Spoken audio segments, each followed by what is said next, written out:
Welcome, pudding people, to another episode of Everybody Loves Pudding. I am your host, Ken Seymour, and I've got an exciting one for you today. We have a returning guest, somebody we haven't spoken to in a couple of years. That last time he was here, we were talking about zombies. This time, we're going to talk about some vampires. Keep the undead theme flowing. That's what I like to say. He is an actor. He is a producer. He is a clothier. Mr. James Moses Black. Wow. Everybody loves pudding. Yes, everybody loves pudding. How you doing, Ken? I am fantastic. How are you, good sir? I'm good, man. Glad to have this opportunity to talk to you again. We haven't talked probably since the pandemic or the beginning of the pandemic, maybe. Yeah, that was a crazy time. We got to talk a little bit about Solidoso zombies and you know, a little bit about a couple other films. And I'm really excited to have you back because I know there's one film that is on everybody's mind right now that you were involved in, and that's Joe Dirt 2, Beautiful Loser. Oh, sorry. No, that's the wrong one. Yeah, that's the wrong one, baby. That's the wrong one. That is definitely the wrong one. The right one, but that's the wrong one. That's right. But you're in the new film Renfield with just an all-star cast: Nicolas Cage, Nicholas Hoult, like I said, vampires, and a very comic bookish feel from what I've seen so far. What can you tell me about this film and your part in it? So my part, lately I've been playing a lot of criminal cops. So I don't know if that's, something they just like about me, but this time it's a criminal cop that's kind of funny. So, I was like, wait, how do you go mix criminal cop and funny? What do you do? Just choke him and then let him go and say, I'm just playing? What's going on? I mean, yeah, this character is Browning, Captain Browning, I think his name is, and he's part of this family that runs the city of New Orleans, but they're super corrupt, and he's part of enabling their corruptness. And the movie, a lot of people, I didn't realize this, that a lot of people actually knew who Renfield was from the old, like Bela Lugosi, all these old type movies, man. And so I kind of summarized it as Renfield is tired of killing people. That's all. He's just tired of killing people. He after 900 years of killing people, he want to be in love. So I just, that's summarized it. And he has to now get away from his boss, Dracula, and in that same time, protect his love interest, Aquafina, and you make a happier life for him after 900 years. Yeah, one thing that struck me when I was looking at this, at least I found it rather interesting. There's a certain parallel between a couple of individuals that are in this film, yourself being one of them, just kind of career notes. So this is your first film that I could find where you're involved in a vampire film. Is that correct? Yeah, I usually don't do this type of genre. I don't do horror movie. Like I would never be in The Exorcist. I'm like, nah, I'm cool. I'm good on that. I'm good. But this was another take on it. It is not, it reminds me of the old scary movies when, like I said, Bela Lugosi or Vincent Price was, but from a funnier aspect of it. So it's not all about horror and killing and all that other stuff, but there are some elements of the movie that exist about that. It's more or less a crazy love story that's stupid. Yeah. Well, I mean, that's kind of the joy of something like this. This is also Nicholas Holt's first vampire film. Okay. Now, I think this is the parallel that I'm seeing between you gentlemen right now. You have to keep kind of teaming up because I think it works because you were just in a zombie film. Well, he was in a zombie film. That was a play on Romeo and Juliet back in the day. And you've both managed to work with Hugh Jackman in his Wolverine persona. Yep. In different films. And you're both involved in voicing iconic characters in video games. Right. So just I thought that was kind of a crazy coincidence. And yeah. And we worked together on a Charlize Theron movie probably back in 2016, 2017. Nicholas Holt and I. And Nicolas Cage and I, before he got to this point of, sort of, I'll call it film redemption, we worked on a movie in New Orleans where he was a corrupt senator and he got accused of all this other stuff. So I have this sort of rotating thing with these two guys, you know what I mean? So and when we get to set, I'm like, Holt, I was like, hey, why? We're working together again. So it's like you said, it's a revolving door, man. It's a revolving door. And you start to see the people that you play with all the time in your play box, you know what I'm saying? So yeah. But now, from your reaction just a moment ago, not normally wanting to be in a horror film, so I take it then you're not a fan of horror films in general. Is it just not wanting to be the first one, killed on screen or something? Because I know that's Listen, what would man. happen to me. I'd step. Listen, man. It's like there's a bad guy, and I'd just be gone immediately. Yeah. Listen, man. Black dudes don't make it through horror films. You know what I'm saying? I didn't even make it through Black and Blue, and my last name is Black. So you would think I would have a chance, right? I think I have a chance in a movie called Black and Blue, right? I didn't even make it to the end on that one. But no, man, it's just I'm not a horror fan, man. I don't. It's not my type of genre. And even when I was talking to Chris McKay when we first did the interview and the audition, I kind of turned it down. I just said, nah, man, this is not, because I didn't want to be put on like a Pentecost star, whatever you are, Pentecost star. I'm like, man, I'm not doing none of that, man. So if Right. that's in the film, I don't want to do it. And he's like, James, man, do the film. You're funny, and I was like, all right. And again, what you said, bro, I don't have a lot of funny on my resume. But I'm really funny when I'm, and especially when you put me with people like, Aquafina, Ben Schwartz, these sort of comedic people, and then I'm like, oh, I'm home. You guys are funny. Okay, this is what we're doing. All right, I'm all in. Well, I'll tell you what. I'll give you a little information. If they can give you, like, anytime you're going to be interviewing or trying out for a film and you're not quite sure, just ask them to show you a picture of the circle. If it's got 5 points, you back away. If it's got 6 points, you might get something to nosh. I don't know. Right. That's a no. Yeah, absolutely, man. So yeah, just the point of being involved in a project with a bunch of people that I saw that you had uh, a small part uncredited in You People. Yeah, it was trippy, man. And, so I give you the deets, man. Listen, they call me up and they say, "Hey, James, can you be an Iman for this movie we're doing?" I said, "Sure, man. No audition, no nothing." Okay, cool. At the same time, I'm also doing Renfield, right? I'm still rolling back and forth doing Renfield. So I asked Kendra Barris, Barris. I said, "Hey, man, now I don't have any lines, no lines." And I'm looking at the scene and I'm like, well, if I'm mediating the wedding and the Jewish cat over here is on that side of the family mediating that, shouldn't we have something, And so we get to the end of shooting and I'm on schedule now. I have to leave. And I go up to Barris and I say, "Hey, man, you sure you don't need me tomorrow? Because this doesn't feel like it's done. If this is, you guys just paid me a guap of money to sit at a table and not drink. Drinking was really hard, but that doesn't, I was like, so they said no. And I left. And they called me while I was on the plane and said, "Can you come back?" And I said, "No, I'm in New Oh, Orleans." So they ended up replacing. If you look at the end of the movie, and another Iman was standing there, no line. So it never came together that these two sides came and did their conflict.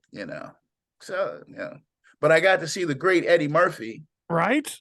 which was pretty cool. Mike Epps was my friend already, but Eddie pulled up with like 7 big SUVs. I was like, yeah, wow. So it was great. It was great. Yeah, I was gonna say, just looking at that, that just seemed like, we talked last time about your history in comedy and Mhm. the comedy clubs, and talking about, like some of the people you named. It's like, well, there's Dion Cole right there. He's Right, in it. And so, and just the sheer talent that that film had of just genuinely funny people, Elliot right. Gould and Rhea Perlman and David Duchovny and They had who's who of who's who. right. Like I pulled up and I'm like, wait a minute, you guys, wait, you got VP, you guys got everybody on this show. And I was just amazed, man. I was amazed. I was like, you pulled all Rita Perlman and what's the guy who used to be on MASH, the first MASH. Oh, Was on Ray Donovan for a while. right.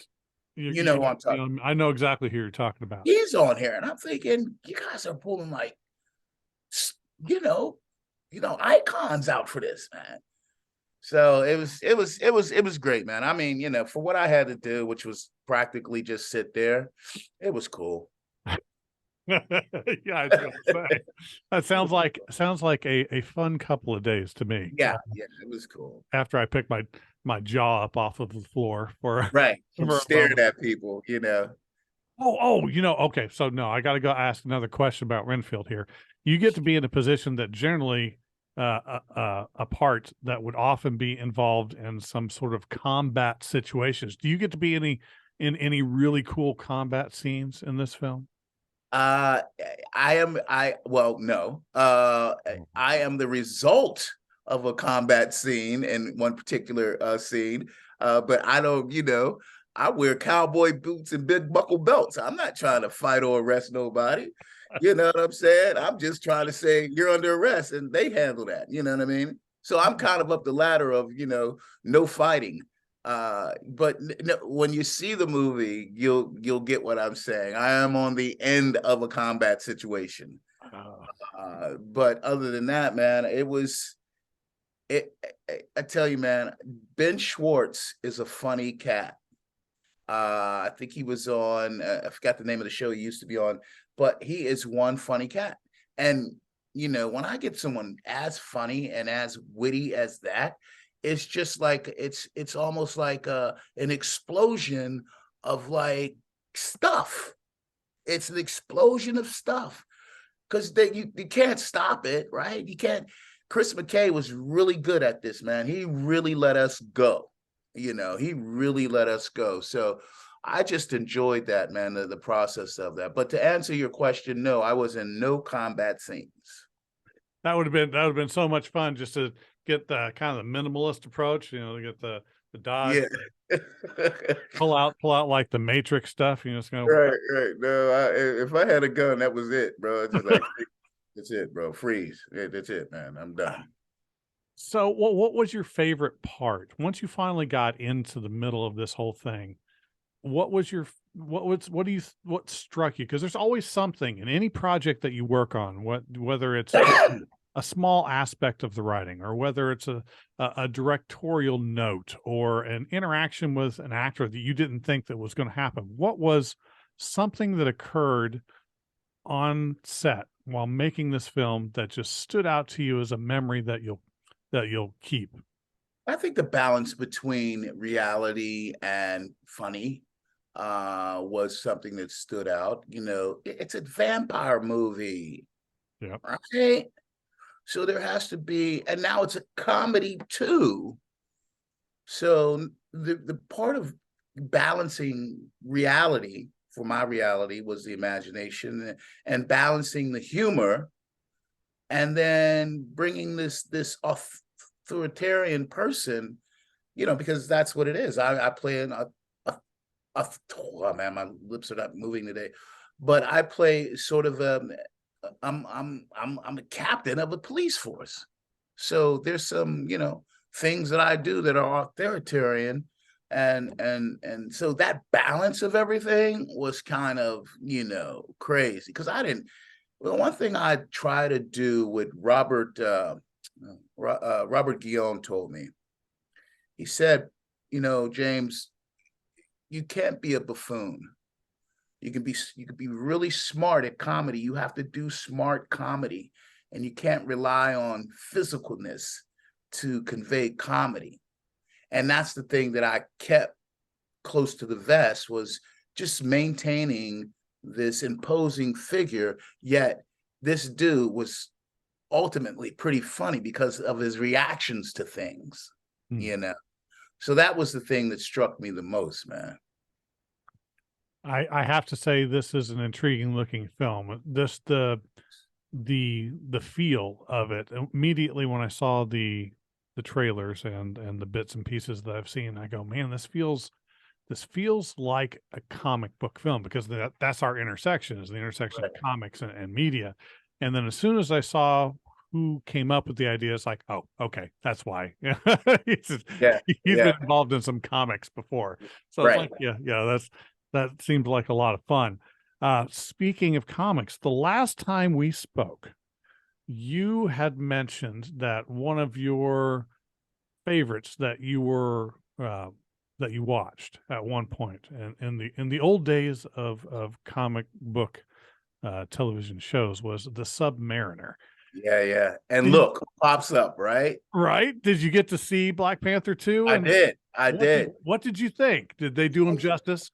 No, he was and I guess I don't expect in this day and age for them to completely put this, but the Submariner, man, I mean, his power was something different, Yeah. you know, because I think in a fight, he probably beat Aquaman, but not in that body he had, he wouldn't. But, you know, Aquaman got a body. Yes, yes. Mariner had a serious body, you know. So I